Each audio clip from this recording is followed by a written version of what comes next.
Okay, at this time we have quarterback Nicco Marchiol. Questions for Nicco, Greg? So, Nicco, start with the assessment of your play. You were pretty accurate, very accurate today. Did you feel like you had things going throwing the football?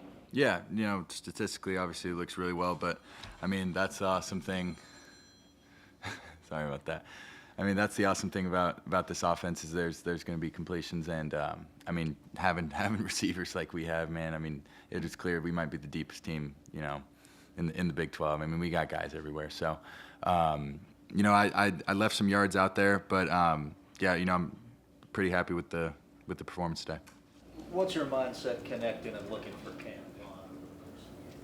Yeah, I mean, this connection it's not something that just happened, this morning. It's been the day he got on campus. It's the things we do, when no one's looking. It's the extra hours we've put in, and things like this just build trust, and that just having a connection like it with a guy like that is so huge. It's just in big moments and big third downs, and man, yeah, really proud of him. Really proud of him. Do the players think about the coach coming back and trying to get a win for him, or does that play out at all in anybody's mind? No, sir. We always have just one goal out there, and we're just trying to beat the other team. I mean, obviously, such a big moment for West Virginia in the history of this place. But I mean, at the end of the day, we got one goal in mind. We're just trying to go out there and win football games and get first downs. So I was really proud of how the guys did that exact thing. Is kept their focus and kept the main thing, and went into halftime and corrected what we need to do. Nicco, when did you learn that you were going to be today's starter?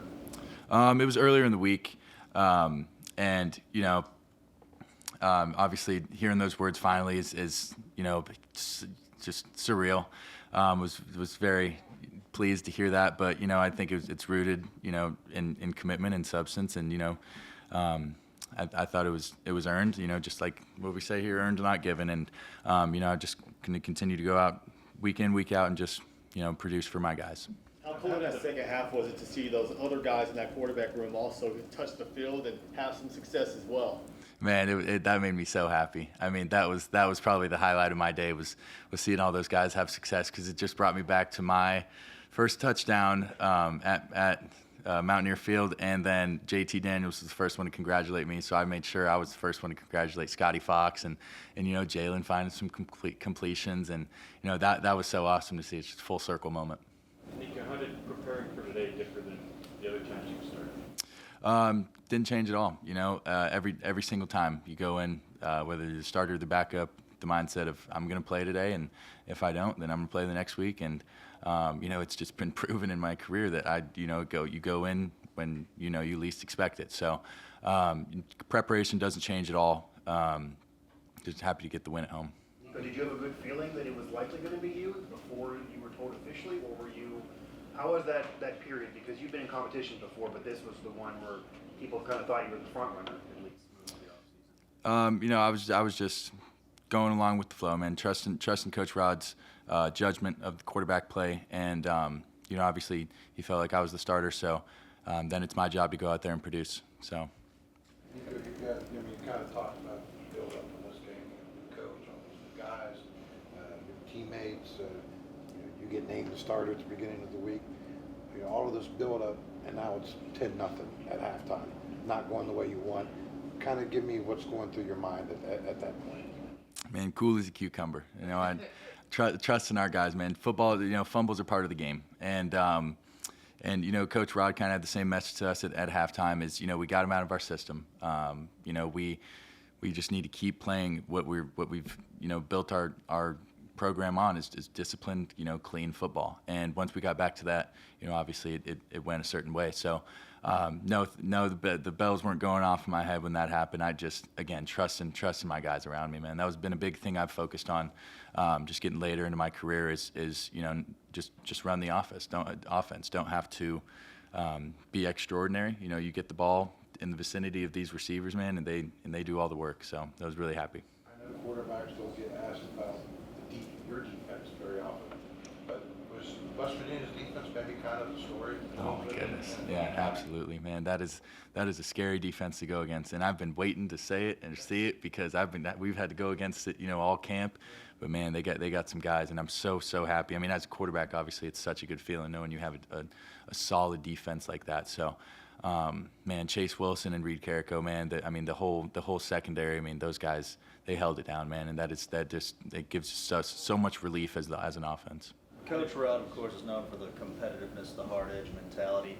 As the starting quarterback, do you feel like you're cut out of the same cloth, like you share some of those similarities? Absolutely, yes, sir. It was just a matter of time until, Coach Rod, I ended up in his offense because you get around him and it's hard to not to want to produce for that man. He motivates better than anyone I've ever been around.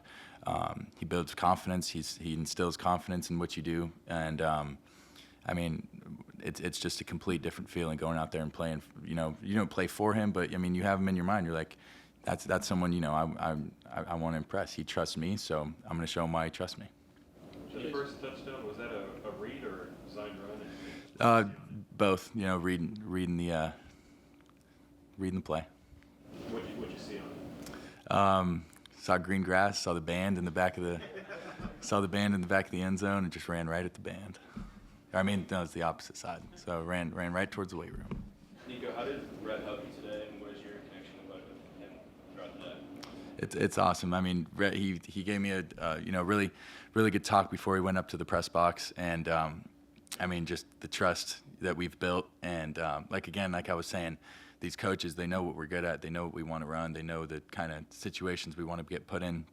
And Rhett has Coach Rhett, he's seen firsthand what I'm good at, what I need work on, and man, I'm having him in the headset, and the motivation he gives me, and the little hints of knowledge that he throws out, and I mean, I'm so grateful for him, Just a complete step up, it's just such a great piece to have as a quarterback. Is he the opposite of Rich? Is he loud? He's definitely more calm and collected, but he'll get fired up. He'll get after. He'll light a little fire under our butts sometimes. But awesome piece to have.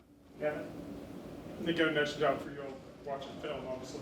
Can you take us through just a little bit of what you watch for on each play, what you're doing when you break down film, decision making, obviously reads, things like that, how you go through that process? For sure. So, I mean, it's a very deep question, but it starts with if you're reading, you're studying defenses, you're starting with the fronts. Okay, they use these certain fronts, then you move to the secondary. What's the secondary look like? Then maybe it moves into more personnel. Who are their best players? Who are our best matchups? Then you think about your own offense. Where can we attack them? What plays do we have that can work against them? And then it's at one point it just you get towards the end of the week, or you get towards Saturday morning, and you study up your plays, and then you go out and play football. Oh, absolutely.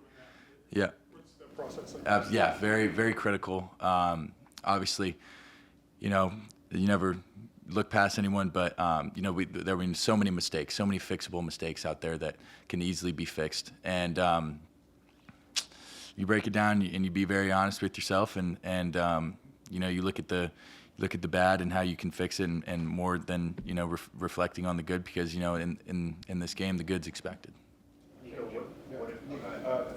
As the ins and outs with Gene today, obviously nice game on paper, but he didn't quite have that big breakout kind of run. Just what was his performance like in your eyes today? It was awesome. I mean, we have that's the definition of our offense. We're going to chip away and chip away and chip away at you. Then we're going to bust a big play. And I mean, like I was saying earlier, I mean, the depth we have on this team is remarkable. I mean, we can play a number of different backs, and they all do produce the same amount. But I mean, Jaheim, he's kind of turned into a short yards guy. Put his head down and go get some more yards. But I felt like he did what he needed to do today and more. So another arguable vet in the backfield with me, and another guy I have a lot of trust with. Okay, thank you very much. Thanks, guys.